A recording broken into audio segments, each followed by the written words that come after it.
Welcome to Florida, baby.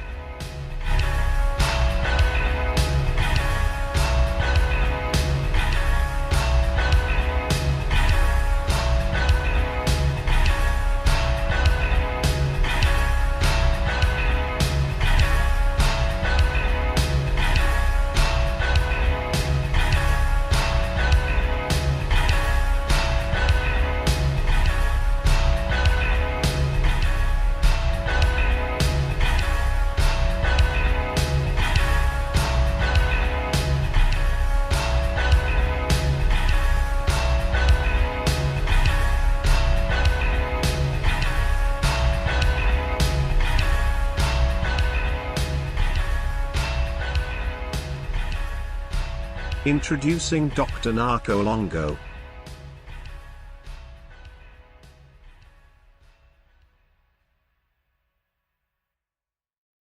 Canaanland MOORS presents Common Sense Quick. Bet they won't. Bet they won't give it a try. Peace and love to all the Moors. Islam. We're here. We're here for our Tuesday session. You already know, a little bit earlier than usual, but we're gonna get right in there. Brother Yusuf, you there yet? Bet they won't. It's not Please, boy. You have a little, because I'm gonna just lead it with where you were going when we were talking. So you just want to intro with when you first watched Dr. Longo and what it's been watching him since. Just a little intro to why we have to do this. Now this is our second interview with Dr. Longo, I believe, right? Yeah, this is the second. Yeah. Right. But it's good for a follow-up because we usually don't have follow-ups. Yeah. You know, so to be able to have that interview and then watch some of his videos and then come back and do a follow-up and be able to, you know, let the class see what's going on. It's all gonna get put together very, very, very well, because I'm pretty sure Dr. Longo even got even more research for the last time that we had our interview, you know. Sure. And then I'm pretty sure Moore's got more questions this time that they probably wanted to ask last time that they weren't able to. They can ask now. So this is gonna be great. This is gonna be a good one. Even for myself, watching some of his videos and him going in on the just watching him not on the Moorish platform, like us interviewing him, but going on other platforms and still giving that Moorish history. Like it's the Moors, it's the Moors, it's the Moors. Like that was remarkable to see, you know, because sometimes people could switch up, you know, because they want to fit the crowd or whatever. So I even wanted to ask him about that. Like, how is it, you know, how is it just staying on the course, you know, on the path of truth, you know, even though you already know that, you know, if you lead towards this side, you probably can get more of a bigger following than you already have, you know, what I mean? Like, but just to keep pushing it, you know, the Moors, the history of the Moors being there, showing Moorish history, showing it, showing the different languages being all just one, you know, with the so-called Native Americans and so-called Arabic all being the same language. He ties all that together with the Greek language. Like he's gonna so to ask him, you know, for proof of what he's gonna be talking about too. Like, for instance, he talks about the Greeks being in Florida in one of his videos and how he has pictures of them wearing fezzes and vests and stuff like that. I'm like, I want to see all of that. I would love to see all of that. So that's good questions.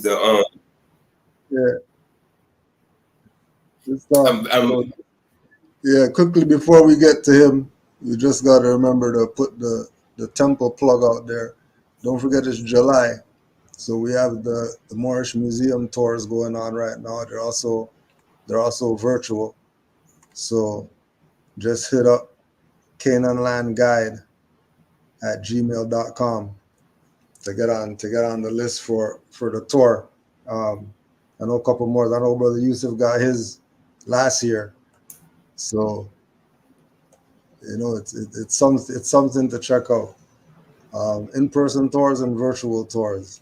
Canaanland Guide at gmail.com. So let me But just Grand Sheik, real quick, even for those Moors who've seen it last year, it's the same thing. Like you go to a museum now, you don't yeah owe you go to the same museum over and over again because even though you seen what you saw last time, it's different this time. yeah You studying it, you study it in a whole different because your mindset is different than when the last time you got a virtual tour or a tour of the museum. So that's why I was like, yeah, I got a virtual tour last time, but I'm like, I want another one because the mind is different now. yeah. Islam. So we're here with our good brother Dr. Longo once again. How's Peace, Dr. everything going on Longo. your end? How's everything on your end? Well, I'm doing very well. Thank you guys for having me, and Kudjo, thanks for welcoming me on again. Yusuf, I appreciate that warm intro, the welcome. I appreciate that. And Tariq, I don't know if we've met before, but thanks for joining us as well. And well, I'm just good to be here, guys. And it's Mars Day, Yeah, Tuesday, Tears Day, like it said in the song. That was a good reference to the astrology there. I love that. So it's Red Day. It's Mars Day. I got a fly in my face. Get out of here. Fly wants this smoke. It's one of those CIA bots, maybe. Yeah. Yeah. Already, you didn't even start yet. So we could start with where has the studies taken you since the last time we connected, and then we'll let Brother Tariq and Yusuf ask their questions. Sure.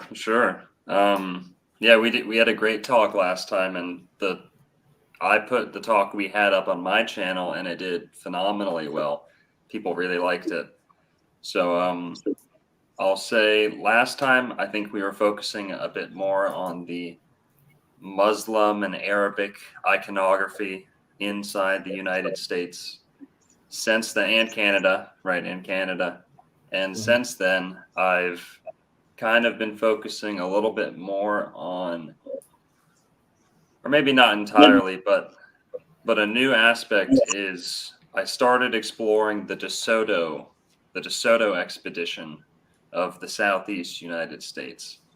And a lot of what's contained in there shows just how, because a lot of people will say, oh, well, Moorish this, Aboriginal that. Where's the evidence? Where's the history? Where's the magnificence? And I understand why going to some of the museums today, that's going to be hard to wrap your head around. But if you read the accounts of some of the first Europeans to show up in the 1500s, the cities they had were perfectly marvelous. They were housed for thousands and thousands and thousands of people. These were not just little, muddy villages slapped together or teepees, things like that. And the DeSoto expedition of Florida around 1530, late 1530s, early 1540s. And basically, long story short, they encountered a lot of melanated people, dark-skinned people who they said were darker than Ethiopians, and large as a Philistine. So that means huge, like Goliath. Reminiscent of what you'd see in the NBA today, tall Goliath, men of Goliath stature. And so I've been going down that route. I've been working on a lot of transatlantic contact travel, like the anchors that I think I showed last time. Yeah. I've got a video premiering tonight at 9 with some more about the anchors and Phoenician history. Because, you know, this is I'll say this. You have the Moorish community, and then you kind of have the Aboriginal community. And sometimes they're at odds, right? And I was unaware of that when I first got into a lot of this stuff. But I think some of what I'm getting into really heals some of those wounds and explains, well, you can have your cake and eat it too. You know, the Moorish Empire was transatlantic, Morocco, America. Now, I think everyone should be able to get on board with that. Now, that being said, everyone should also be able to get on board with the fact that blacks, Negroes, melanated people, copper-colored people, etc., were present in the Americas well before Columbus. I've got some evidence of that too. New evidence. I know there's lots of evidence. I'm not the only guy with evidence, but yeah. So I think one of the things too, that with regard to the indigenous Moorish thing that you see, that separation that you're looking at, it's based in Moors knowing that even as indigenous people, you have a right to a nationality, and we're saying claim the supreme nationality, not the derivatives, right? The tribes, old some European colonist department gave us a title. Now we're somebody, or gave us a little piece of land over there, so now we're somebody. So the division is based on the United Nations, the international community, making it aware to the world that even indigenous people have this nationality right. And if Noble Drew Ali's Cherokee, and he was speaking about nationality, and never called himself Cherokee once, always referred to himself and his people in our culture as Moors or Moorish, then, like you're saying, everybody should be on board with this. It shouldn't even be anything to debate. Right. You know? Right. Yeah. So which is part why we do these things, especially bringing on people who might not consider themselves Moors to say the same stuff that Moors have been saying since Noble Drew Ali's time, with regard to our people who are in, the Americas, that are classified as those terms that you mentioned, Negro, black, colored, whatever like that. That the point is that in all the history and all the research and all the whatever, all you're bumping into are these highly melanated people who we know that they're not Negro, black, colored, because the reference point for them are these people in history known as Moors. From the architecture to the clothing to the language to even how we defeat them, it was because of us knowing Moorish history that us colonists were able to do what we're doing to Negro, black, colored people today. But I yield the floor. Any other Moors have any comments before we continue? Give thanks, Grand Sheik. Islam.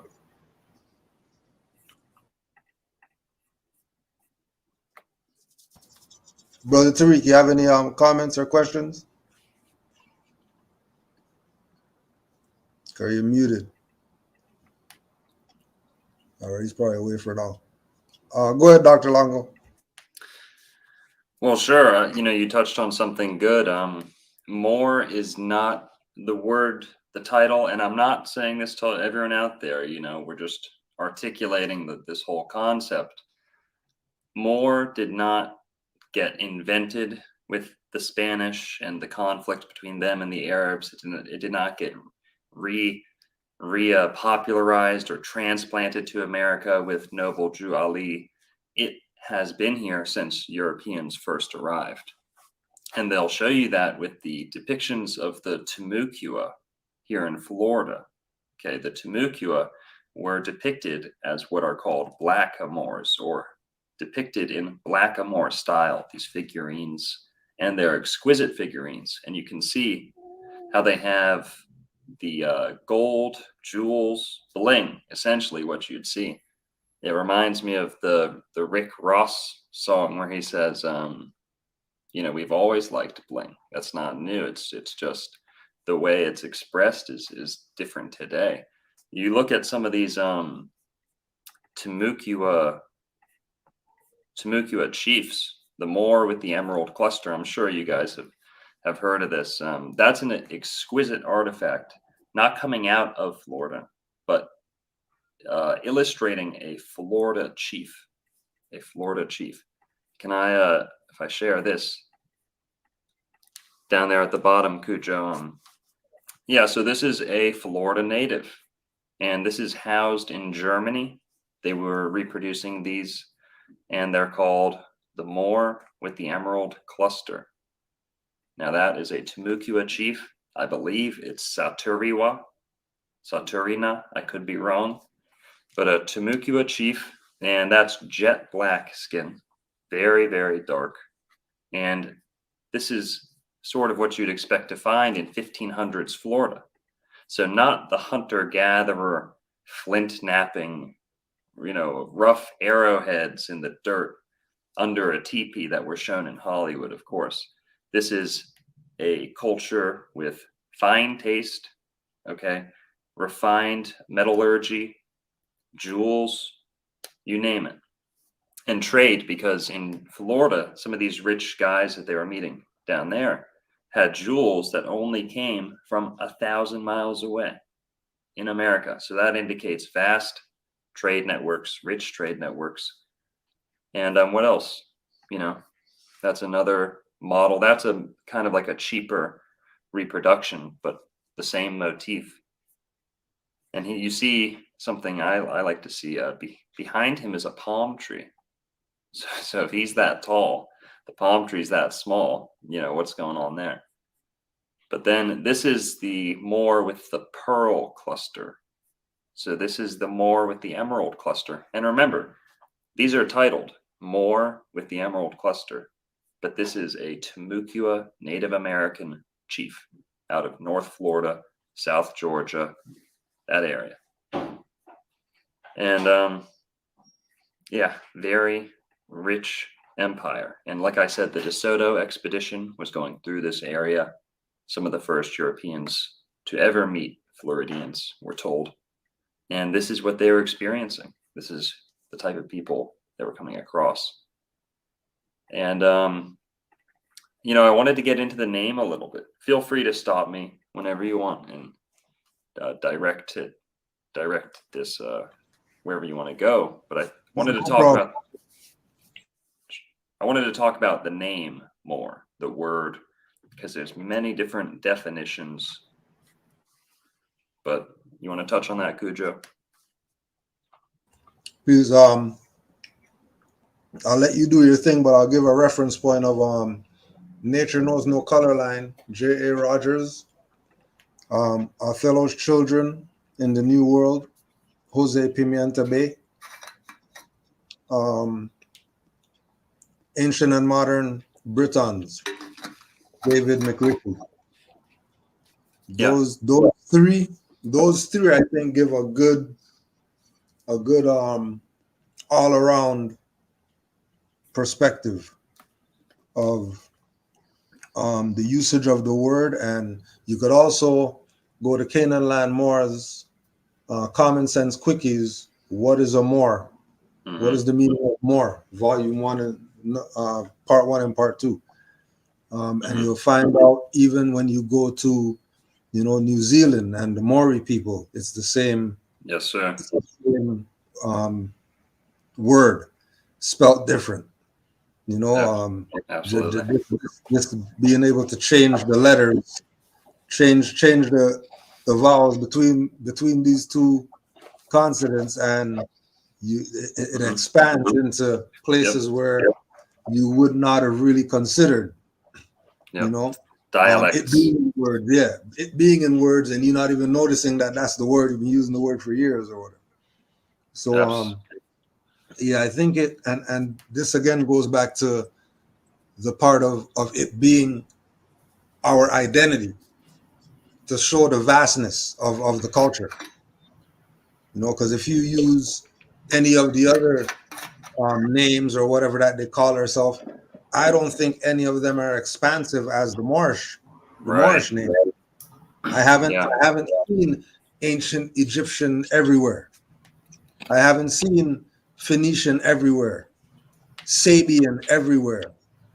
You know, it's always going back to the quote unquote, the more said it in the chat, quote unquote Moorish peoples.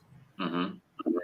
These Moorish peoples, you know, that and everybody distinguishes them. You know, the darkest skin, the biggest lips, the the whites of their eyes when it's dark, and all this type of stuff.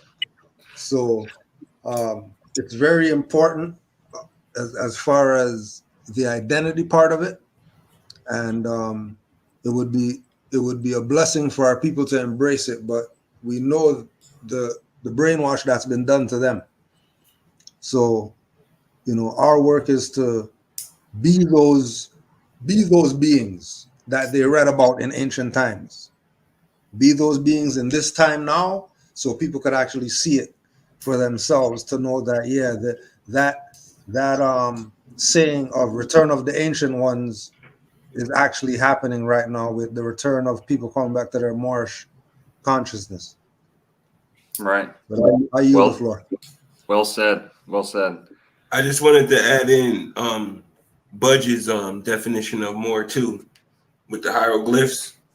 The definition of more being the high priest of Anu. High priest of Anu. Right. Yeah, now I'm going to be presenting various ones, and I'm not claiming any of them to be the definition, the original, but I also want to look at the word definition. Definition. We need to know our definitions, all of them, because we don't want to be a deaf Phoenician, right? And the work that we're looking at right now is Say that one again, because I know that one went over some people. Say that one again. I liked that. right. So you got your Phoenicians, right? And they're the ones who created phonetic language. That's where phone, pun, phonetics, phonics, all these words come from. And this is where the word definition comes from. To be deaf, you're not hearing, you're not understanding, you can't get it, you're dumb. You don't want to be a deaf Phoenician. Okay, we want to know the truth. We want to know as much as we can. We want to know more. We want to know as more as we can, right? And you said something really good, Kudjo. You said expansive. Well, more actually means expansive. More, as much as we can get, more and more. And that might sound bad to some people, like, oh, shouldn't we be okay with a little? Now, Jupiter rules expansion and elegance and excellence and all these things. If there's anything that humanity's been robbed of, it's their pride, their sense of royalty, right? People think it's shameful to consider yourself royal, or it's prideful, or it's blah, blah, blah. So Phoenician is also where we get the word fine goods, also phony. So you don't want to be phony. You don't want to be fake, right? But Finnegan, in the English language, there's one work that rivals Shakespeare in terms of literary value, and that is Finnegan's Wake. Finnegan. Now, Finnegan is pretty much the Irish way of saying Phoenician, or Venetian, or Finnish. And remember, if you want to know more and more, you eventually get to the finish line, right? You finish learning, you start something, then you finish it. That goes back to Phoenician as well. Now, more, according to the Irish, is Irish for ancient. Ancient. Now Now people say, oh, Moor means death, like mortal, morgue, this, that. Now that actually has to do with the fact that it means ancient. You can interpret that as dead, because that which is ancient is dead. But that which is ancient is also eternal, right? And truthful. Our ancestors have the answers. The word answer comes from ancestor. Sorry, you have to say that one again, the dead one again. Yeah, the whole thing, man. The whole thing, man. The whole thing, man. I love that. Right. So Moor, some people will say, oh, don't call yourself a Moor, because Moor means dark, or like Mordor. Who's ever seen Lord of the Rings, right? Mordor kind of gives this bad imagery. But that's a kind of a misconception. You could even say a hijack, because Moor means ancient. And of course, they want to detach us from where we come from. Black, white, doesn't matter. Detaching us where we come from makes us easier to deceive. So you can't have any answers without your ancestors, right? Or if you're anchored to the truth, that's the same word too. Anchored. Your lineage, anchors are attached to lines. Your lineage, your bloodline, we need to be attached. We need to know where we come from, is my point. And they took ancient, the meaning of Moor, and they turned it into the bad meaning dead, dark, black. You know, if something's dead, it's dying, it turns black, etc. And here's another one. Moor is English for the drive that builds empires, or for the drive that builds the empire. So they actually have a word in Old English for this spirit that makes people want better, want to build something great that will last forever. And Moor is actually that word. Now that's pretty extraordinary. Moor is also Danish for mother. So we find in all these words, even though it looks like the definitions are wrong or different, they all tie back to the same meaning. Moor is Danish or Swedish, Scandinavian for mother. Moor. You say your brother is your bror, your mother is your Moor in Scandinavia. So your motherland, your motherhood, you know, where we come from. We all come from a mom, we all come from a mother. So that is Moor as well. Now, Moor goes back to Mercury originally, in my opinion. Now, some people will point to Lemuria, but I see Mercury as the patron planet, patron god of melanated peoples.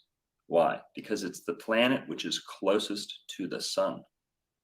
Okay, well, this is your race on planet Earth that is closest to the sun. They're most prepared for sunlight, most equipped to handle it. That's what you'd expect from the planet closest to the sun. And, you know, planets, not everyone's on the same page about the shape and what planets actually are, but that's not really the focus of this. Mercury is Hermes. He is Thoth. He is Mercury. He is Merlin. So this Mer is where we get words like merge, mermaid, okay, to be half this and half that, to merge, okay, a merger. Well, Mer also corresponds to Mar or mare, like the ocean. And we know the ocean corresponds to the mother ocean, right? Well, let's see what else I have in here. I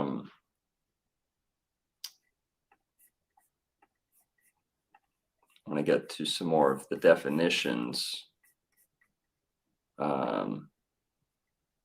Okay, so Moors, you know, you can't talk about America without talking about Moorish history. It's kind of funny. They'll tell us that Moors never set foot in America, but the oldest city in America, nicknamed Ancient City, is named for Saint Augustine of Hippo. Now, Saint Augustine, this is before they were calling themselves Moors, but he is a Berber of North Africa. Okay. Augustine of Hippo. And we named our first city, or at least the Spanish did, St. Augustine, nicknamed Ancient City. And I think we looked at St. Augustine a little bit last time we were together at some of the architecture. We'll do some more of that too. But I want to show you what St. Augustine, how he actually looked, according to some.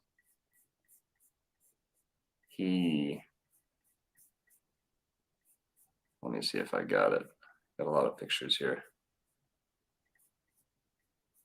There we go. That's St. Augustine. Now that's more of your quote unquote African American phenotype, right? I mean, blacks in Africa typically don't grow beards, not the way that they do like the Arabs or African Americans, quote unquote African Americans. And that's distinctly what you'd call Negro features, right? And this is the man that we named our first city after, or at least the Spanish named it after. And let's see what else we have. We went through the chiefs. St. Augustine, who else is kind of making a name for themselves in St. Augustine? Well, St. Augustine had 2 star forts, if anyone knows about the star forts. One of them was called Castillo de San Marco. Well, the other one was called Fort Mose. And Fort Mose also had a nickname as Negro Fort, or the Negro Fort. And Francisco Menendez, okay, they're going to tell us he's a slave from Africa. And maybe he was, but regardless, the heights that he rose to in St. Augustine is indicative of how this city, the formation of this city is much different than we're told. And St. Augustine was known for having a majority black population for a long, long time under Spanish rule, and then into English rule. As soon as the English took over, all the melanated peoples had to leave. They were now illegal, essentially, or were subject to slavery again. Now, that's only in the 1700s, mid-1700s, where they're now rounding up free melanated peoples and putting them into slavery for the first time. 1700s in Florida. And I don't want to bore you with reading that, but that is inside. This is downtown St. Augustine. And yeah, he's just one of many, many guys, but he's a very prominent figure in St. Augustine history. Well, let's look at St. Augustine. Who knows about Ripley's Believe It or Not, right? You guys ever see those books? Right, yeah. Yeah. Well, this is Ripley's Believe It or Not Museum in St. Augustine, Florida. Now, this looks kind of like a quirky building. Well, this is actually almost 150 years old, we're told. One of the first ever poured concrete buildings in the world. And it's built in Moorish architectural style for no reason whatsoever, sitting in St. Augustine, Florida, the city named for a Berber or a Moor. Well, pardon the interjection. Sure. In the research, because I also asked this to Pasquini, because he was doing a lot of his research about the architecture, in the Americas and it being Moorish. I can't remember if we actually this is the last one, but just to reiterate, how much Indian, American Indian architecture have you found? You mean like the Asiatic races? Do they have any distinct architectural style? The ones from over here. Yeah, the ones from over here that they say are the Indians or the natives. They have no distinct architectural style or relation to a defined architectural style. In fact, they never built anything with a second story, as far as I know, and they're very mobile people. Whereas the counties and regions of America where you have the blackest populations, most melanated populations, you find the most Moorish architecture. And in Florida, the South, Gulf of Mexico, you find very, very, very little of those Asiatic Native American types. And they only typically move somewhere once they've been granted a bunch of free money and show up for the payday. And then it's like, 15 of them on 100,000 acres or something like that. Yeah. And, I find this with, like in the Miami Circle or all these sites they find in Florida, they'll put out a call for the closest related tribe to come claim the remains, right? And these will be bones in Florida. They'll have a tribe from Ohio show up because there is no tribe in Florida related to the bones they're digging up. We're told all the natives died, were genocided, etc. We know that's not entirely true. Most of them are walking around with us today. I'm talking to some of them, right now. And that's basically the narrative that they're trying to push. But I'm getting sideways. I want to show this building, this distinct Moorish architecture you'll find all across the Southeast United States. And they repurpose it into weird little things like Ripley's Believe It or Not Museum, which houses strange, unusual, disgusting, scary records. Ripley's Believe It or Not is like a record keeping. Yeah. It's like Guinness, but strange. Right. So here's what it looks like from the outside. And this is what most of the buildings in St. Augustine look like, downtown St. Augustine.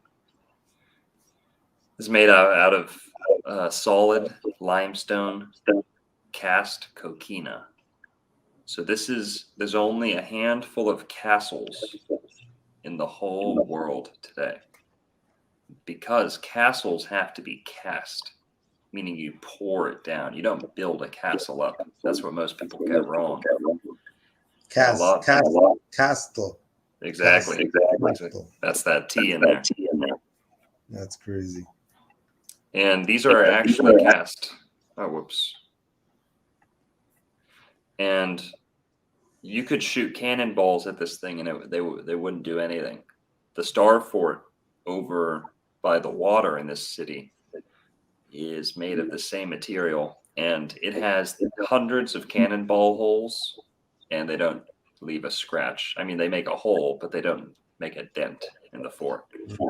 So there's very strong material that these people were able to cast this into the walls of this building, and this building is monolithic, meaning it's a single cast. It's one monolithic piece of poured concrete.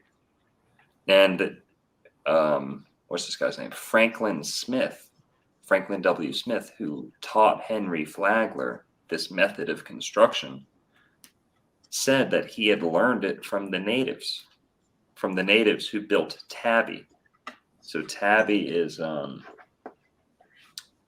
like a more primitive version of this. But yeah, this is the inside. It reminds me of the circus. How, remember they would take all this Moorish history and Moorish symbolism and make the circus out of it, make a big joke out of it. The monkey has the fez, and it's just foolishness. People are laughing. Well, I kind of see the same narrative with this, or the same agenda, taking this old Moorish castle and just filling it full of kind of quirky garbage. And not all of it's garbage. You'll see there's some strange connections here. Yeah, I remember because that was another thing I wanted to ask you about too. My family thinks I'm crazy. Oh yeah. I wanted to ask you about that as well, because Moors have gone through that same thing, where now that we're Moors and we're trying to tell people that we're Moors and explain things to them, and they're looking at you like, well, I don't know where you're going with this or whatever. But I brought that up because I remember, having books of Ripley's, believe it or not, Mm-hmm. because I was into weird stuff, and Ripley's was a fascinating thing for me. I used to read a lot of Ripley's stuff. Oh yeah. Yeah. He was a weird guy, and he traveled the whole world. And here's something else that was in there. This is a letter from NASA, or someone in NASA writing to someone else in NASA, surrounding the space missions, okay, or the fake space missions, as I like to say. And they sent a peacock feather from one man to the other, and they said, "Best regards to Bill Taub, I don't know, my favorite photographer of space peacocks." Now, what the hell does that mean? Now, why am I bringing this up? Well, not only is this housed in a Moorish castle, this is peacock in one of the definitions means, Moor in one of the definitions means peacock. Believe it or not. Right here, I think I got it. In Hindi, the word Moor, right here, the word Moor in Hindi means peacock, the national bird of India. Wow. And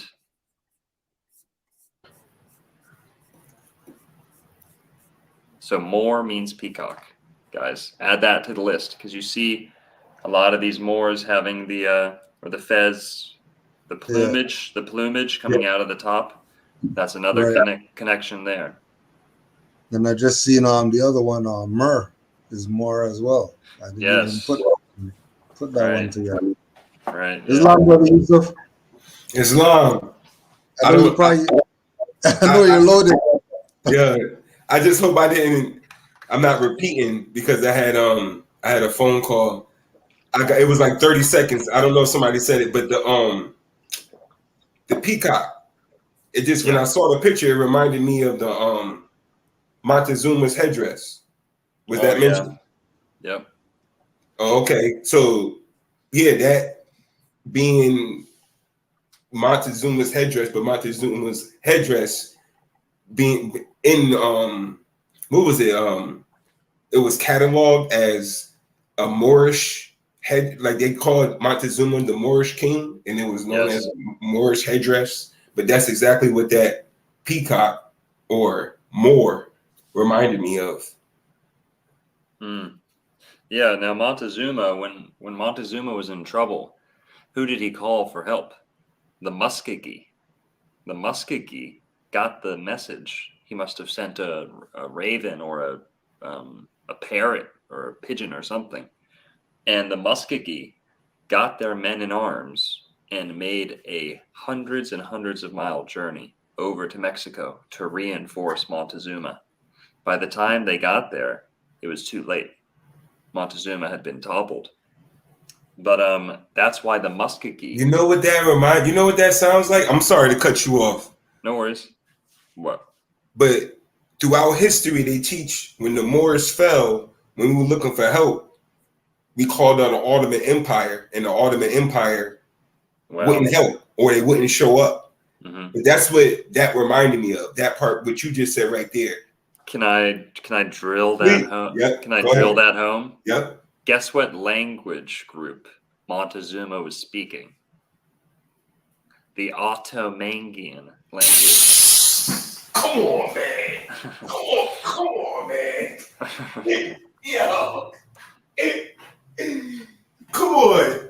See that? You saw that, Green Sheet? You saw that? Yo, come on, man. You can't make that up. See how you pay that attention? You see how you got it? They tell. This is what my friend used to tell me. Even when they lie, they tell the truth.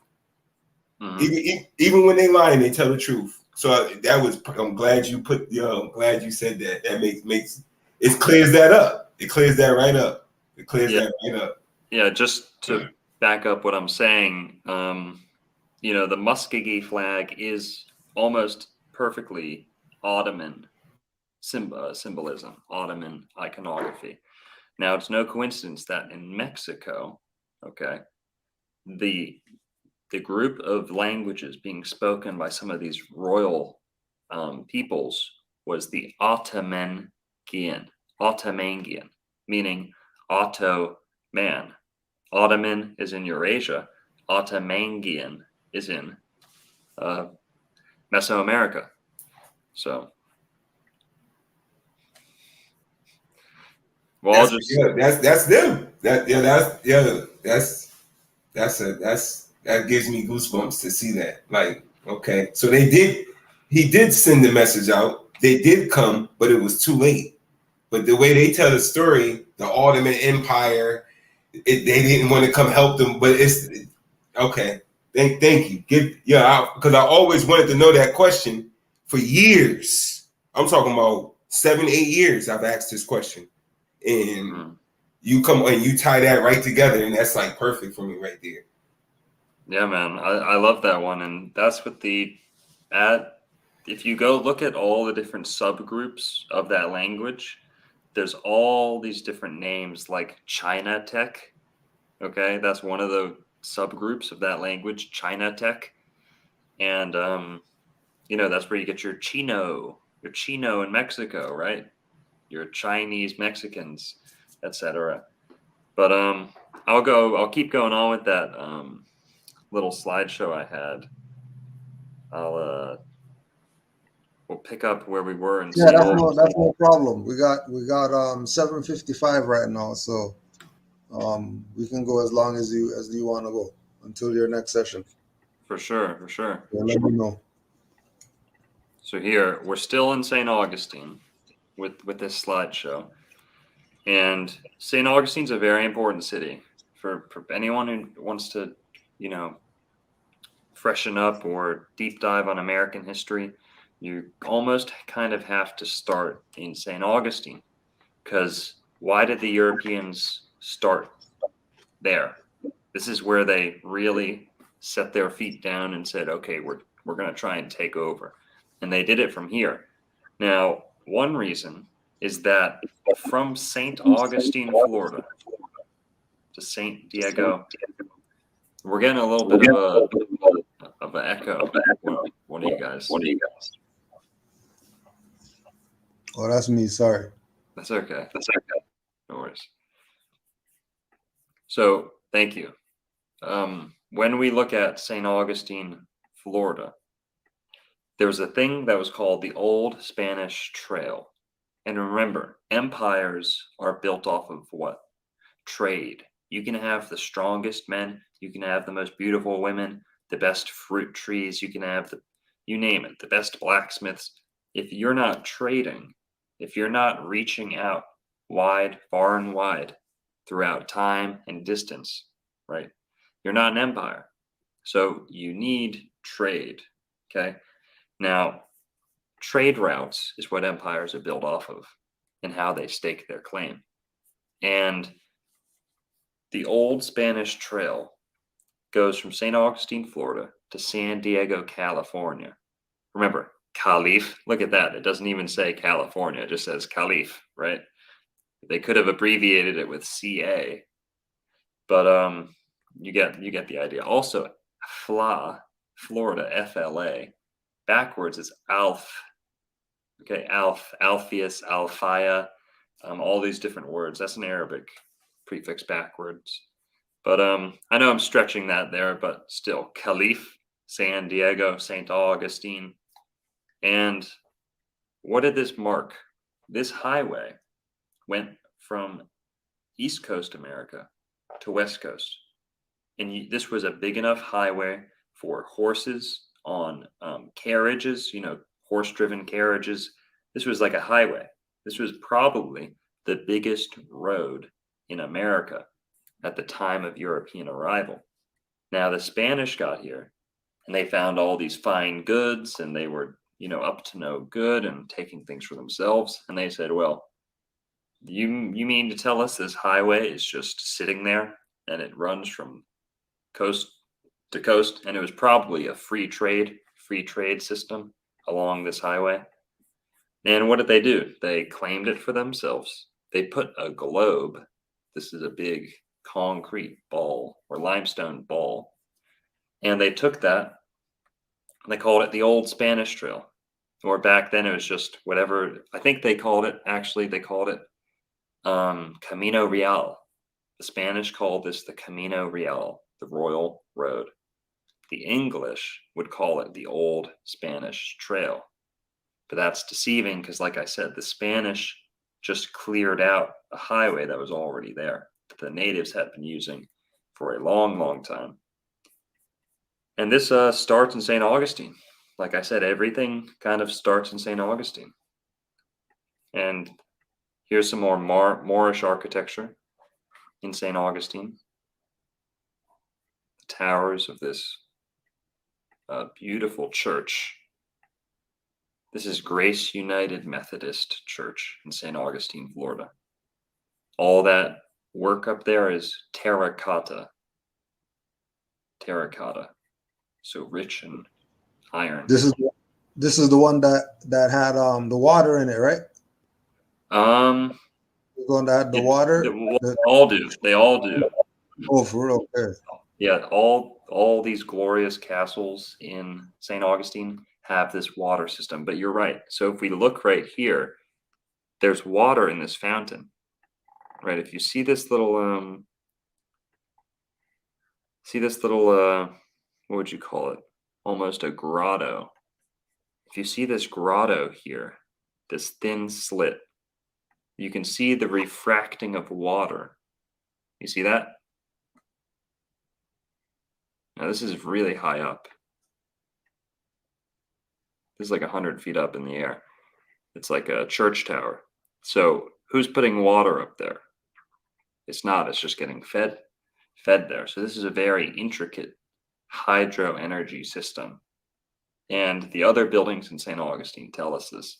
They are glorious. They had free hydroelectricity. So the St. Augustine's just full of this stuff. If you haven't been to Florida, make sure you go there and look at the craftsmanship on this door, on the arches. Remember, Moors are famous for their what? For their archways. Yeah. That almost looks like Al-Andalus or Morocco over there. It looks just like it. It doesn't even look like it's here. Yeah. Now, I think what you're seeing here with the Florida Moorish architecture is you're seeing hurricane-proof Moorish architecture. So that's why they built them so strong to withstand the hurricanes. You don't have to withstand any hurricanes in North Africa, do you?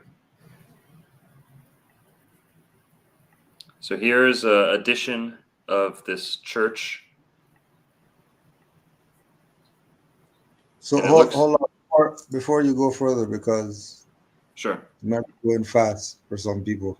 Okay. So with regard to the hurricane-proof structures. Yeah. So the building of these particular buildings in this form, when you're saying it's the one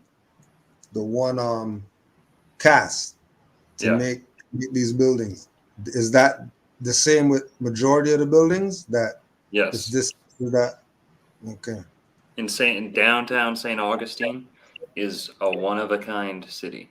They'll tell you even in the Wikipedia, the buildings cast in downtown St. Augustine were the first poured concrete buildings in the world. Okay, now they're going to say that they were built in the 1880s. I'm going to say they're a lot older than that, but they got bought, founded, repurposed around the 1880s with a bunch of billionaires, Henry Flagler being one of them.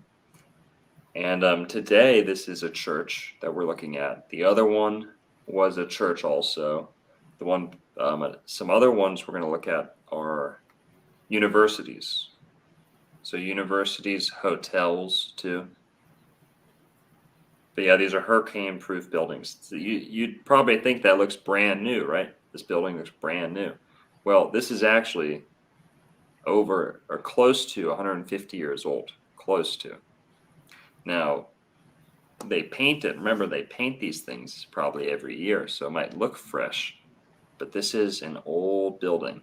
And you got to ask yourself, why do they nickname this city Ancient City? I mean, that looks like Rome. This is in Florida. So you got the Flower of Life right there on the top.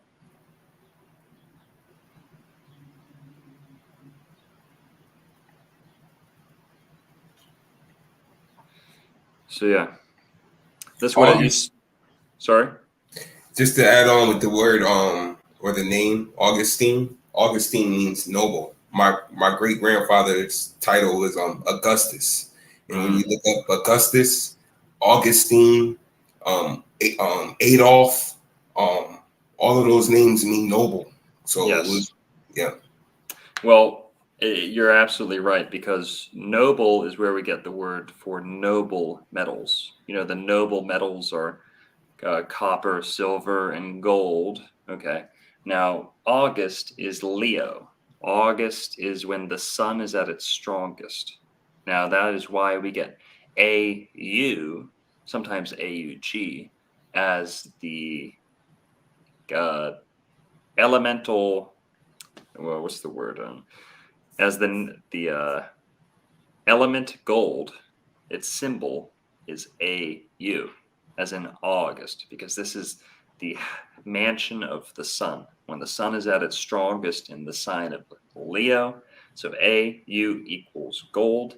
And then to what you say about nobility, nobility is not just being nice or being royal. It's also having strength and doing what's right. So that's where we get the word gust. If you have gusto, you ever heard someone say gusto? Yeah. Right?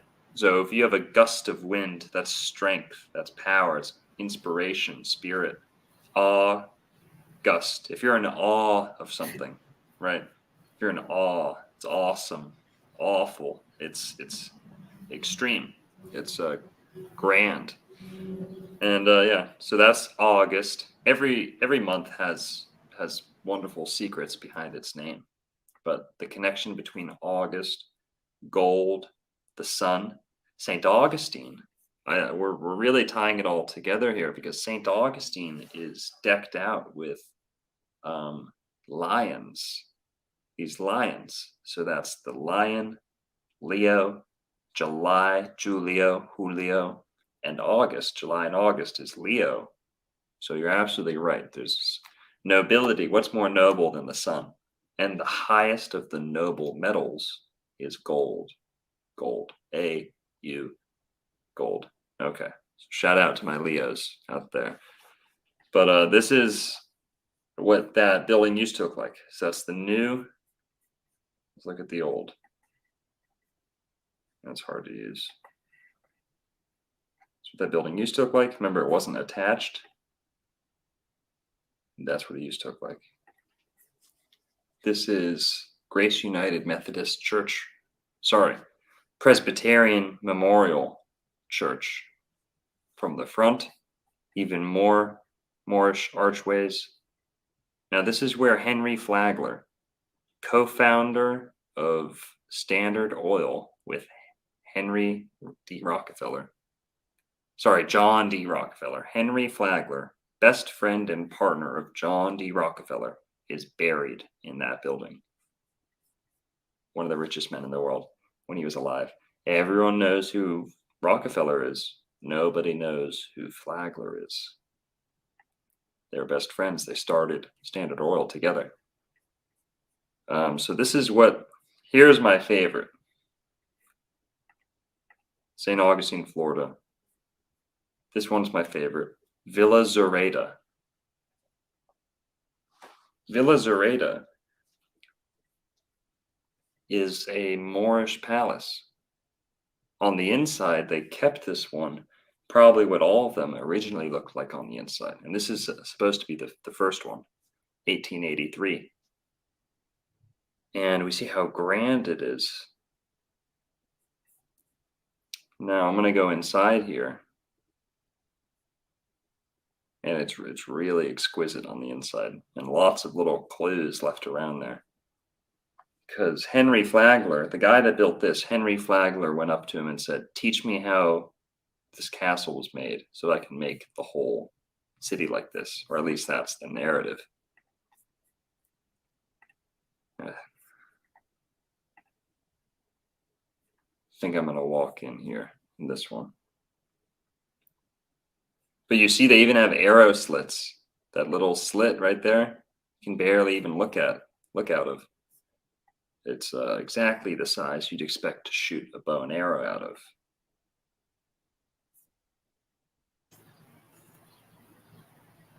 Dr. Longo, quick question. Sure. Because you had just said that's the narrative that they give, right? Yeah. I was watching one of your videos, and you in your theory, because throughout history they teach that when the Moors retreated, most of them went to North Africa. Mm-hmm. In your theory, you're saying that you believe that Moors retreated back here. Right. Can you go in on that? Of course. Yeah. Sure. Now, there's two sides to this, is that the Moors were always in America, right? And that's a valid position. But the narrative you're describing is in the context of the Moors as we know them formally in history being this Arabic Islamic empire in North Africa that ventured into Spain in 1491, 92. They were expelled officially and completely from the Iberian Peninsula. And maybe not completely, because they would still be weeding them out. The Moriscos were still in Spain and Iberia, Portugal. But formally, they kicked the Moors out in around 1490. The fall of Granada, 1491. And then 1492, Columbus leaving, departing. The timing is too coincidental. Remember, Spain was not this huge, grand empire that was just hungry to take things over. They had just earned back their own front door. They just earned back their own front yard in terms of territory. So why is it that they're going across the ocean to the other side of the earth to take as much land as they could grab? It would be impossible for them to hold on to it and manage it responsibly. That's why, they ended up losing all that territory to more equipped empires. But what were they actually after? What were the Catholics really after? Because Spain at that time could really just be considered a lackey for Rome. This conflict between Catholicism, Islam, it was raging in Eurasia, North Africa. But like you said, with that fall, the fall of Granada, and the Moors retreating back into Africa, I don't think the story is that simple. I believe that half of them, at least, either escaped to the Americas and just were looking for somewhere safe to run away from, or what I think is most likely is they were retreating, like you said, retreating back to land where they had already been established. They already had people, they already had cities. It made sense to go back there. And when the Spain went there, they weren't just fumbling around looking for spices. They were looking to finish the job. They were looking to stomp out what had escaped in 1491. They were looking, it took, that war kept going. You could say it's still going today with the church versus the troublemakers. And it really comes all the way through to Mormonism. Who else was the government going after? The Mormons. Were they Moors? No, but what's their culture? What is the mythology that they're drawing from? That is Moorish, and that's why they have the Moor Mon. What else was going on around that time? As we're getting farther into American history, the 1700s, 1800s, the Barbary Wars, more loose ends getting swept up because the Moorish Empire had fully was expanding at another height at that time with the golden age of piracy, right? Piracy is another one of these derogatory terms and that's how you can trace the Moors across the Atlantic. They'll just say, oh, those are pirates. Those are just, oh, there's just a mix of people with no identity, just like the Seminoles, right? Oh, just a mix of people with no identity. Don't worry about them. Well, there's actually a lot more to be had there. So, or the blacks, or the Negroes, or the African Americans, they don't have no identity. Don't worry about them. They change it every couple of years. They change our names. We were, like you said, the pirates, the Seminoles. They have no nationality. Don't worry about them. I'm glad you brought that up. I'm glad you said that. Give thanks for that.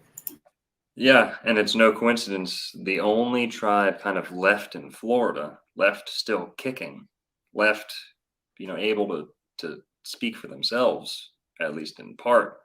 Seminoles, what is their iconography? It's the Moorish crescent. It's Moroccan colors, Turkish colors, Ottoman colors.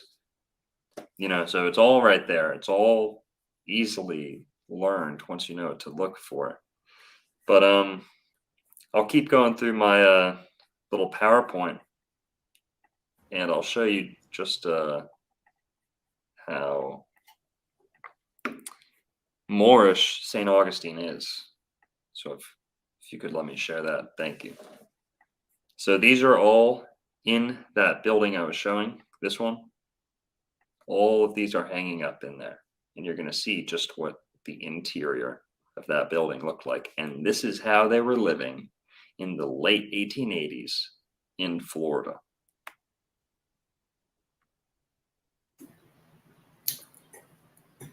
Now, these are pictures depicting many different things, but I'm just going to show you, especially once you see the interior.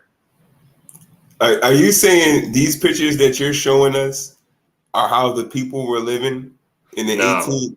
No, I'm saying this is what was on the walls, and the interior is what I wanted to show you.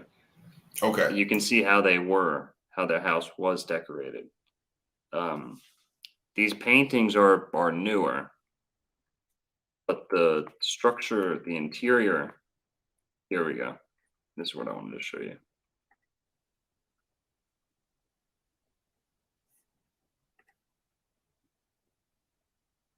This is largely original furniture.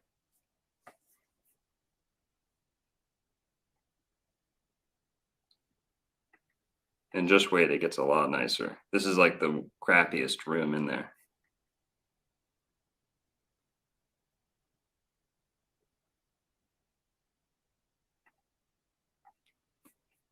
And this is all original.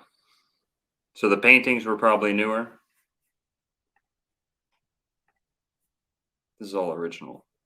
This is called the harem room for the ladies, right? It's where the ladies would smoke their hookah. But here we go. So this is the courtyard. This is the center of that castle, the middle. This is all original.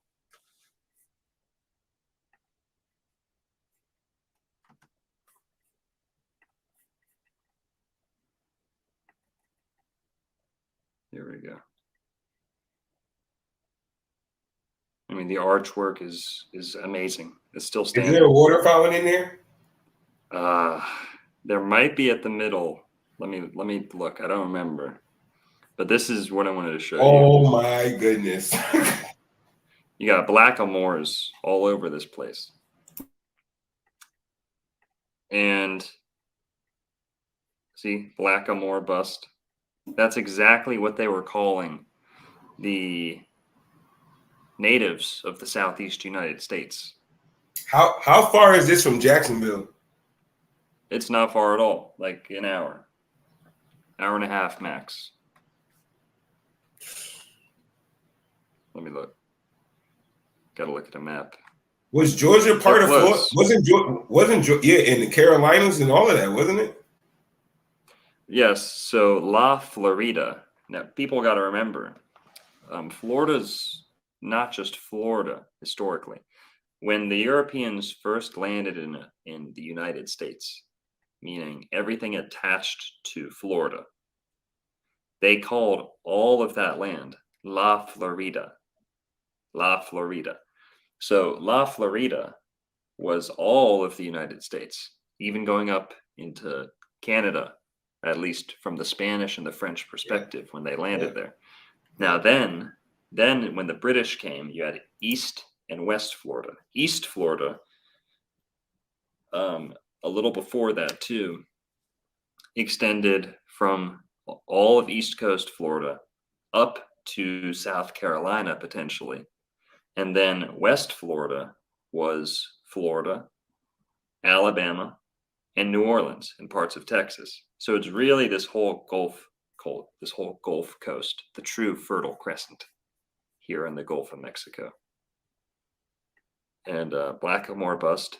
The name Moor derives from the ancient Berber tribe of the Moors in Mauritania, a Roman province in 33 BC. Now here's a good one. I like to tell people this. If Roman is these people, because remember, Catholic comes out of Roman. That's the Roman Empire with a new face, a new corporation model. Rome became the Roman Catholic Empire. What happens when we take the word Rome and turn it backwards? I'm so blown away that more people aren't talking about this. If the Romans, in the form of Rome, the Roman Empire, was fighting the Phoenicians and the Carthaginians and the Berbers, okay, why is it that later the Roman Catholic army is fighting the Berbers, the Arabs, the North Africans, the Moors also? Now, so that's Rome fighting the Moors for hundreds of years. Why is it that Rome is literally the word more backwards? More, Rome. More, Rome, right? Here's another thing. More has to do with the ship, docking a ship, right? To moor something is to tie it up to, yeah. So if you're mooring a ship, you could also row a ship. So the Romans are people who row the ship. Mormons, more, are the people who tie the ship up where the ship was landing. So the mooring has more to do with the homeland, like we were describing earlier. And the Romans has to do with who was rowing far away from the homeland. The mooring, the rowing. Mormons, Romans. Row, row your boat. You guys get the idea. So this Blackamoor bust, you've also got the 33 BC, right? Of all the years they could have chosen, 33 BC. The Moorish cities were more prosperous and artistically more brilliant than any Christian cities at the time, and Moors carried the torch of learning and civilization when the rest of Europe was plunged in barbaric ignorance. It is easy to imagine that our bust of a distinguished Moor chieftain, with his finely chiseled face and beard in black marble, was a leading citizen. His draped robe and turban are carved from ochre and white Beijing marble. It was the Blackamoors who built the Alhambra. Now that mansion is modeled after the Alhambra, they'll say. And you see the women used to hang out here and drink tea and stuff. St. Augustine, 1930s.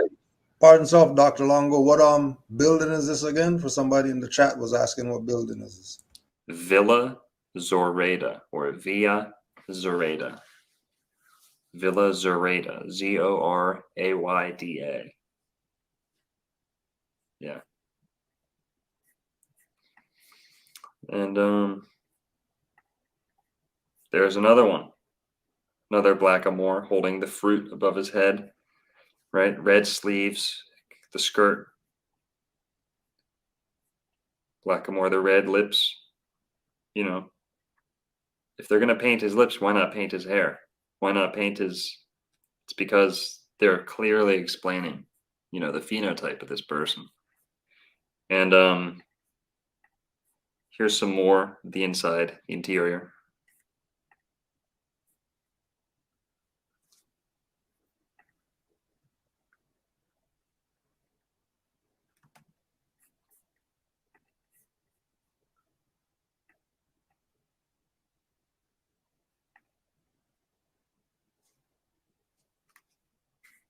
Just really, really nice place. They must have been building these places good because they're still standing. Meanwhile, everything that we've been building in America in the last 50 years has crumbled. Right? So, different mindset the people had back then. They built to last.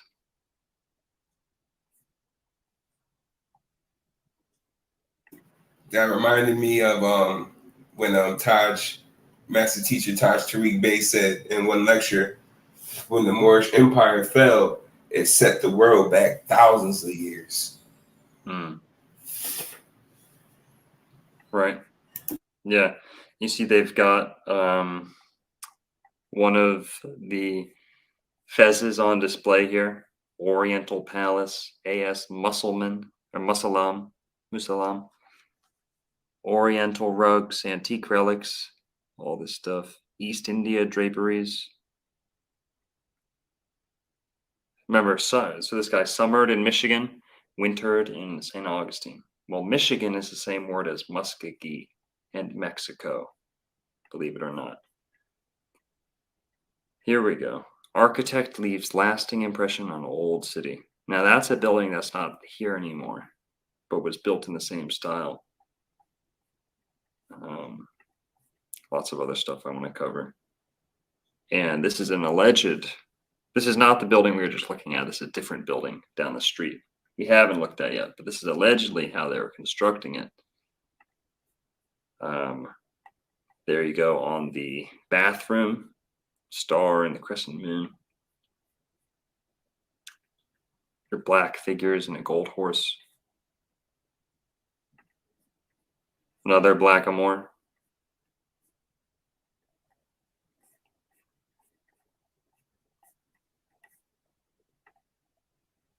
That's what this place looks like. It's crazy.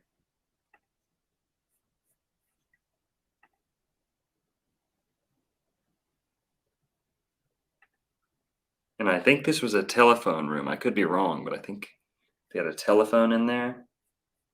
Another blackamoor. This one he has a fish.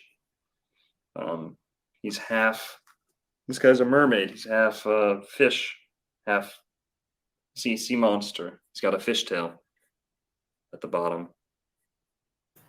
Hold on. But there's a big uproar about the mermaid movie right now, and because of who the actress is and her being a melanated actress as playing the mermaid, and then you're gonna show the ancient mermaid figurine.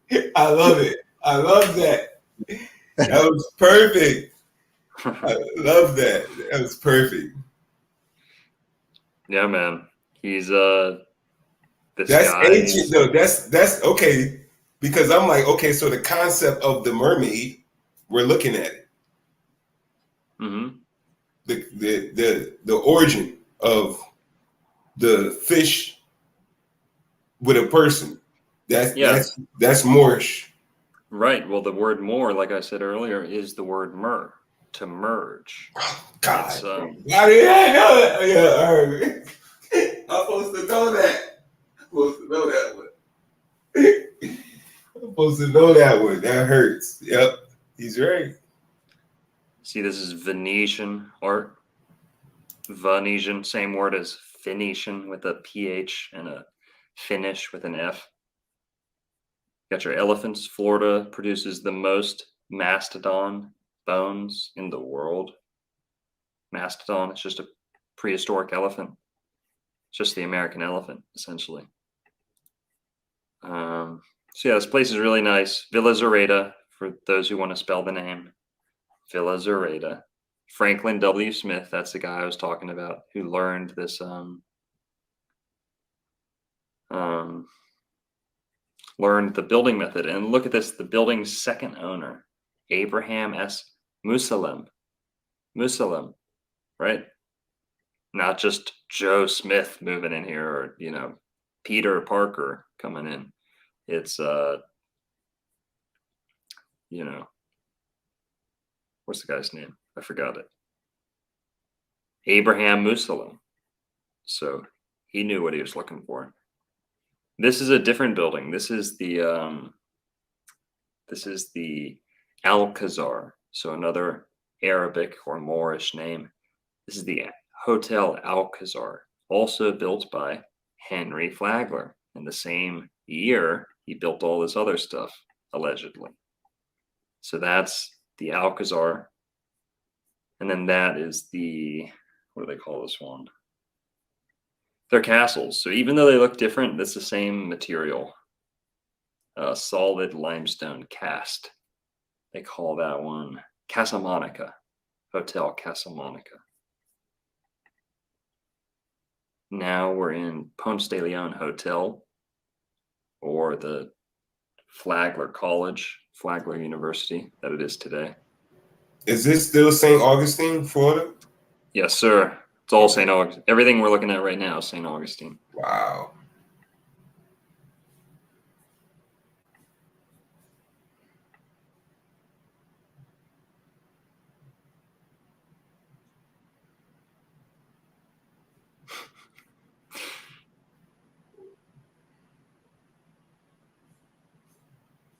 This place is glorious. I've had a carpenter talk to me and say that the woodwork in here alone would have taken 5 years. But they allegedly built this entire castle in a year and a half. So they've got the 12 signs of the zodiac on here, all these different gods and goddesses. Yeah, Really? this had to be here. It had to be here before. Yep. And they've got cuts of etc. This is the outside of that building. One of the towers. Now you said, is this the water building earlier? This is the building that has a hydroelectric system built into it, allegedly by Thomas Edison himself. This was the first hotel ever to have complete electricity. And the other one was Henry Plant's Plant Hotel in Tampa Bay, which we're going to look at too. Those both had electricity at the very opening. Full electricity in the late 1800s. That was unheard of.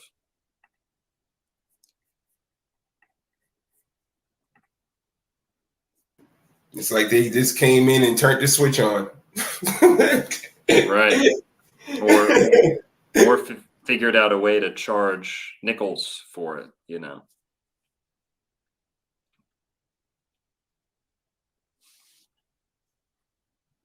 This is under the castle. This is like it's like Hogwarts. This place is like a real life Hogwarts. This is underneath the school. There's a little tunnel that goes underneath. Look how nice they make their tunnels. Their little is, you know, it's like a fire escape.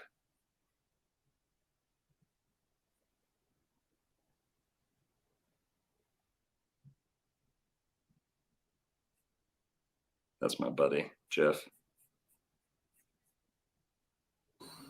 I could just imagine what's underneath that. Right. It goes down even more. Yeah. It does.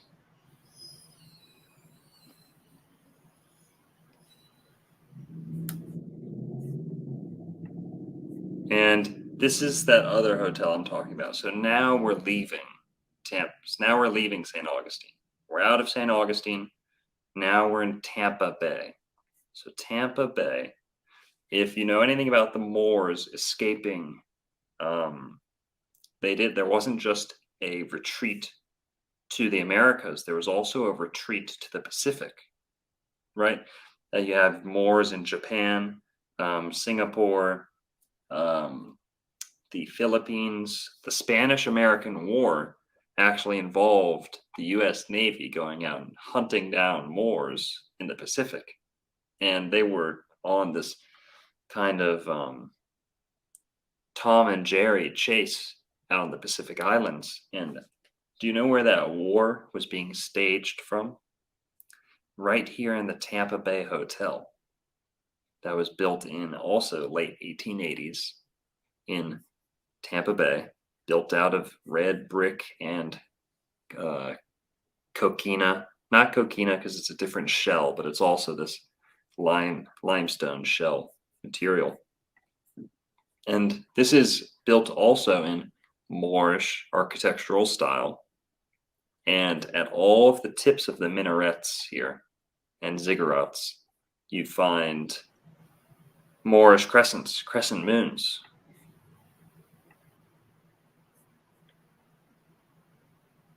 What is it? Oyster shells? Some of them. Oh, and there's a spring. Sorry to No, it's all good. cut you off. You asked about the spring coming up in that other building. This is a freshwater spring coming up right underneath this university. And it pops up right here and makes this little like lazy river. Tiny little river. This is fresh spring water. Fresh Florida spring water.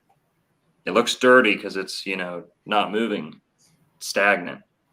But this comes up under that hotel. It's a university today. But this is what they would have been getting their energy out of 120 years ago. Spring water. The energy in water. And I imagine this is much of what the Moors were protecting, were these hidden sciences, hidden technologies that allowed humans to prosper in freedom, not be taxed for energy. It's not really a race thing. People say the white people came in and took it all over, and there's truth to that. But what really came in and took over was the decision to charge people for their basic needs. This was not commonplace in the Americas before. And we've been convinced that there was no energy prior to Thomas Edison, okay? When in fact, the late 1880s, the finalization of the industrial age was them taxing everything, implementing a way to tax the electricity, tax the water, tax your income, of course, but separate man from his needs, from what he needs. Mother Nature provides for all of us abundantly. So these parasites have separated man from our needs. And that's what they do with the oil. Is oil bad? No. But is oil, does man having to work all week so that he can put money into his car, so that he can drive to work, so that he can work all week, so that he can make money to put in his car, so that he can drive to work? And you get the idea. That's what's wrong with the world. And these buildings kind of hold the key to some of that. What do you find over and over again? Durable materials. Materials that are capable of storing energy and electricity, like red brick, limestone. These types of things. Access to spring water. There's no abundance without abundant water. That's our most important need in the eyes of most. And so that's why these buildings matter, if anyone's asking that question. Here's the Tampa Bay Hotel as it looked in the late 1800s. And the iconography here is, not what you'd expect for Florida. This is South Florida now. And it's distinctly Moorish, Arabic. We're told that America gets all of its Moorish influence just from a small period of Spanish occupation. I don't think that's true. Wouldn't the Spanish hate Moorish imagery and symbolism, having just been at war with them and being enemies with them? It's strange that they would leave so much Moorish influence. But we both know that's not true. That's just the way we're told. So Tampa Bay Hotel. This thing is glorious. It's huge. I didn't know it was up on that big of a hill. But this thing's crazy, man. Here you have another angle.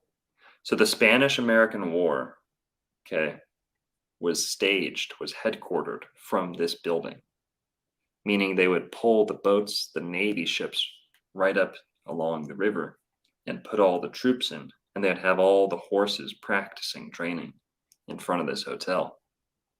And this was the headquarters. So all the bad decisions or hijacks that were getting planned were coming out of this building. That's not what it was built for, but that's what it was being used for at the time of the Spanish-American War. And Teddy Roosevelt, Teddy Roosevelt with his Rough Riders, they were staying here. They got on a boat here and then went to Mexico, maybe Cuba, Mexico, I think. There's it from the bridge, trolley system. They've got trolleys. They have got trolleys, electricity, things are moving. 1913. Yeah. The first cars were or conveyances. The first cars were electric cars. The push to start was the original way to start a car. That's not new. That was actually the original way.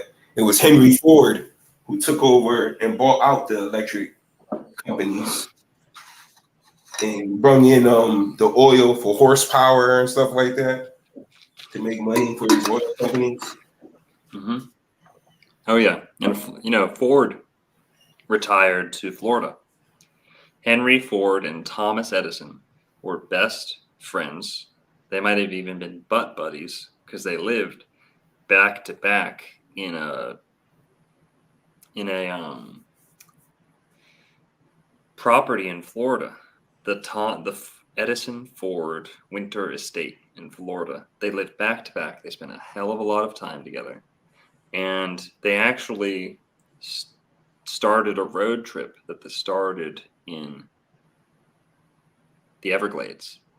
And that road trip that started in the Everglades ended with a World Fair, the Pacific Panama Exposition, the World Fair out in California or whatever. That's where this road trip that Henry Ford, Thomas Edison, and Harvey Firestone.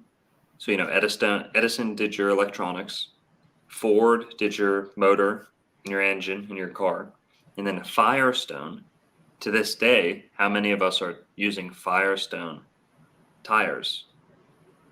Firestone tires. That goes back to Harvey Firestone, this buddy of Edison and Ford. And they all were hanging out, spending their time in Florida with this hollow earth cult. I got a video about that. That's another discussion for another day. But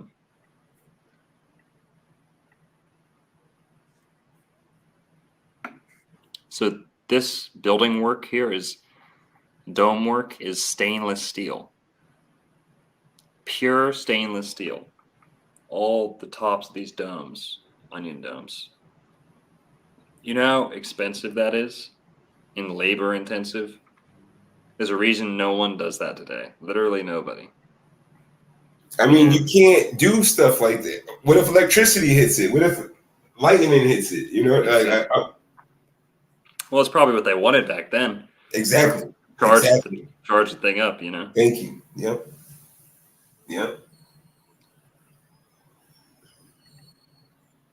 And here's just some information about that statue I was showing early.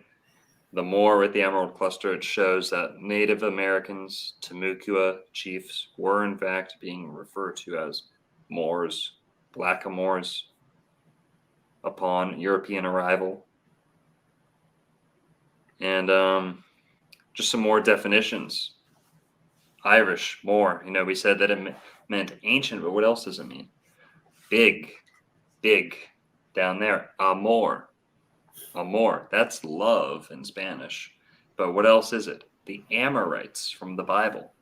Amorites, who were debatably a race of giants. So more means big. Of course, today we say, oh, give me more. You're saying bigger. I want more of that. And we already looked at this with the milk, the mother, large, swamp, purple, dark, black. Augustine, we spoke about. Oh, I want to close with this one. Quote from Peter Lamborn Wilson. This is Britain, so ancient Britain, old Britain, means the sea. The moor simply means the sea. Czech or Slavic, moor means plague or pestilence, right? So this kind of goes back to that dark, black, decay, death. Remember, we said moor meant ancient in Irish, in addition to big. But they took the ancient, turned it into old. Old became dead. Dead became black. Black became dark, or vice versa. Dead became dark. Dark became black. And that's where you get your negative interpretation of the word moor, like Mordor, murder, right? Lemuria with a U-R. That's the same word as moor. Mu, Lemuria. I know a lot of people don't like to hear that Lemuria is the origin of moor, but there's truth to it. There's certainly truth to it, because if Moorish people often claim we're the melanated people indigenous to most of the earth, well, that's kind of the Lemuria story. That's kind of the Mu story. For anyone familiar with Blavatsky and Steiner and Manly P. Hall, Kurdish, which also Turkish, violet or purple. That's the highest chakra. The highest chakra. And I've talked about on my channel, why do Moors wear the red fez? There's many reasons. I don't know them all. But I'll say one is that we have a chakra system. And down at the bottom, you have your red chakra. Now, you have 7. And 7 implies music, because there's 7 notes in a musical scale. So when you go from the bottom red, up to the yellow, up to the green, up to the blue, up to the indigo, up to the violet, once you hit that note, the next note is the first one repeating. This is what's called an octave, or the eighth. The eighth is the first repeating. So on top of the violet chakra, it would make sense to repeat this sequence on top of the head with red again. So you're connecting the bottom to the top, the red to the red. And I've also shown all the Moorish animals in America, red-headed animals that inspired this red-headed garb. But yeah, purple. Why else does purple matter? Because the Phoenicians, going back to the Phoenicians now, who invented phonetic language, sea travel. They didn't invent sea travel, but popularized sea travel, sea trade, the first great maritime empire. They And made, also, sorry. also too, true romance with the eggplants. Oh yeah. I love that scene. That scene's funny. Purple. Yeah, the purple. Right. Well, the Phoenician dye, it all ties back to royalty. Purple was the color of royalty. So the Phoenicians built their empire, we're told, off of their access to purple dye. They were the only people who had this purple dye in large quantities. So we find this connection again. Purple, red, royal blue, these colors only come from certain areas in the ancient world. And the Phoenicians had dominion over those areas.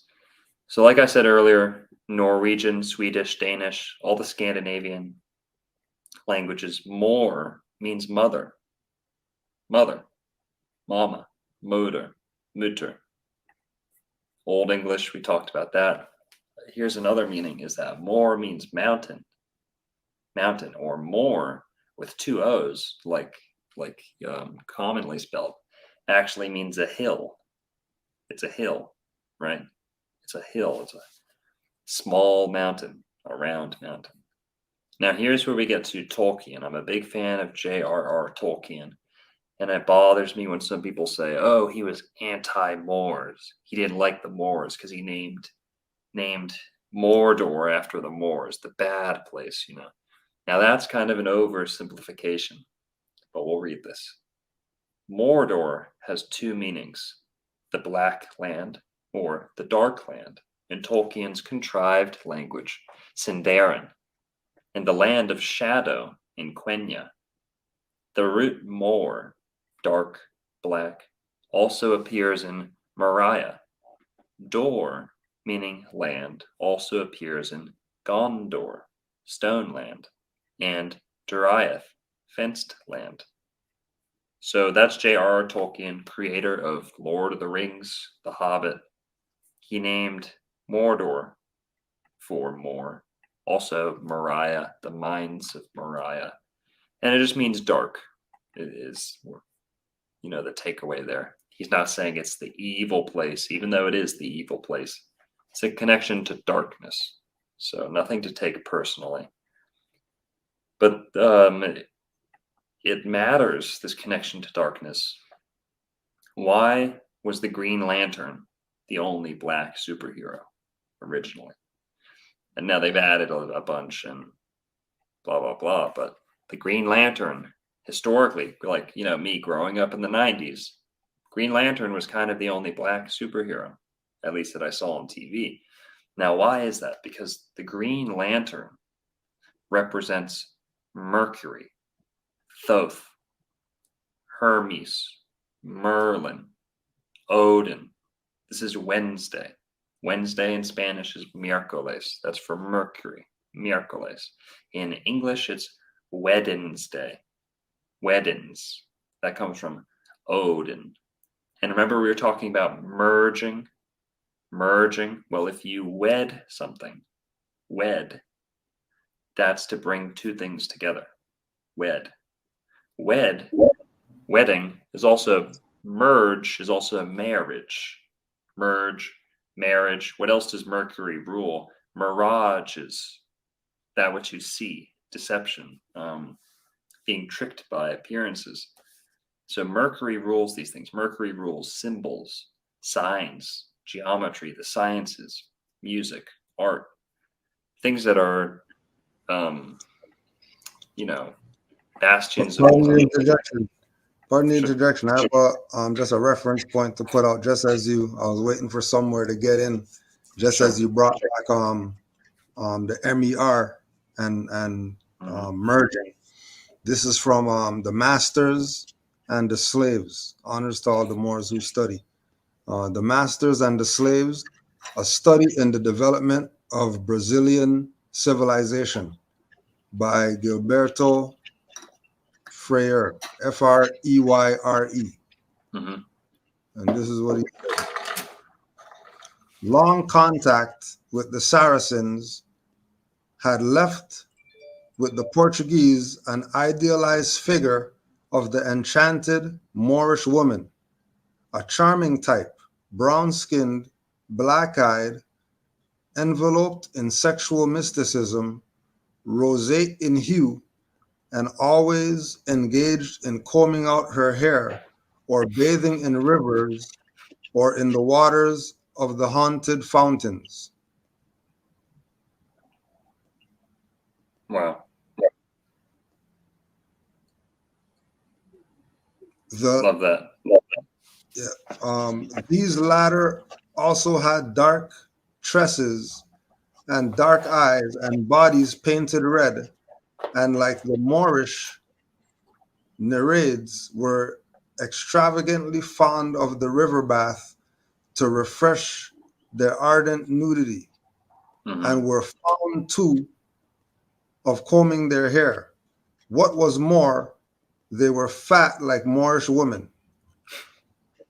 And making this reference to these mermaids being Moorish. Wow, that's I love that, man. That's there's some real literature behind it. Yeah. Well, give thanks for your time. It was a great session as usual. It was a great session as usual. Brother Yusuf, you have any closing remarks? No, I just want to. Questions? If you have any last questions too. No, I don't have. I don't really have any questions. I just want to. I'd rather give much thanks to Grand Sheik for even opening for having a platform like this to get information out, like what Dr. Longo was putting out right now. Like that. This is a very key moment. I'm reading the comments in the chat. A lot of people are enjoying themselves. Like it was a great lecture, because it would usually be a lot of trolls or whatever in there. It was just a lot of people loving class today. So it was a great time. I give much thanks to both of you. But Dr. Longo, give thanks to your time for today too, because I know you got a busy schedule coming up.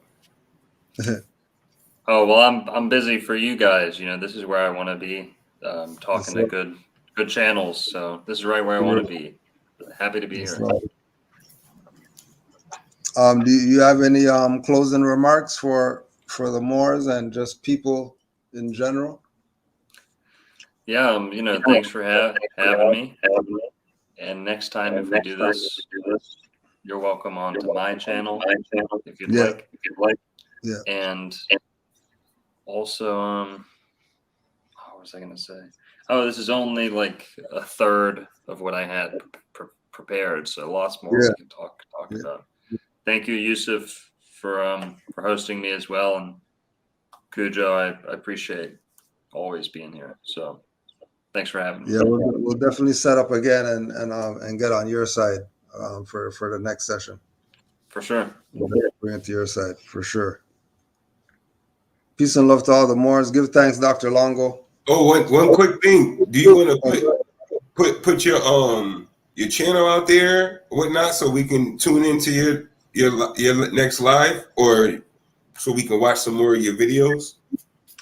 Right, yeah. So Old World Florida on YouTube, Old World Florida on Instagram. I've got a Twitter, I've got a Patreon, but Old World Florida on YouTube, that's the best place to find me and to catch up on a lot of this stuff. So yeah. And he's being modest. Those videos is crazy he got. Well, we've got one dropping tonight at 9. So they're about to get over there right now. Right now. Yep.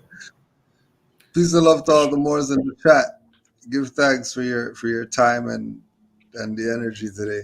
Honors to all the mothers and honors to Prophet Noble Drew Ali. Give thanks again, Dr. Longo. And we'll be in touch. Wait. Could I finish with a quote? Oh, sure. To finish us off, and we can just end it right there. You won't have to tie it again. I promise. It's a really good one.